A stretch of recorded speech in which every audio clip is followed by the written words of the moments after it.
In my work in general, I'm always poking at the darker history underneath the beautiful view. When it comes to the legacy of nuclearism, I have some personal connection to that. My mom and my grandmother both grew up in southern Utah in a really small town, 150 miles from the Nevada test site when they were testing weapons. They were having fallout rain down on that region constantly. Iodine-131 is one of the main fallout contaminants of that area. So that was what livestock were grazing on, and the milk was getting irradiated, and there continues to be consequences from that. With the uranium glass, I find that there are just these beautiful kind of haunted, fraught, fragile objects on their own.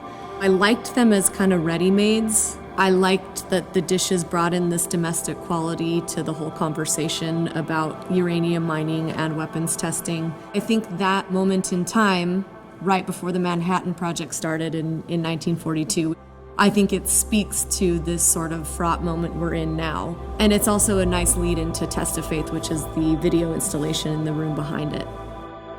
For that, I used archival video of tests that were conducted at the Nevada test site to create Rorschachs to confound what you're seeing, enough that you get hypnotized by the beautiful quality of them, and then you're reminded of what they are and all of the implications that that has.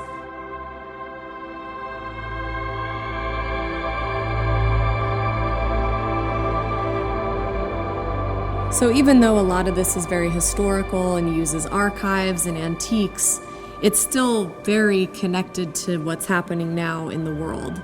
The climate crisis is sort of at its height. We're still on the precipice of nuclear war. We're still continuing in this path that has arrived us to this moment. It's something that we kind of can't look away from.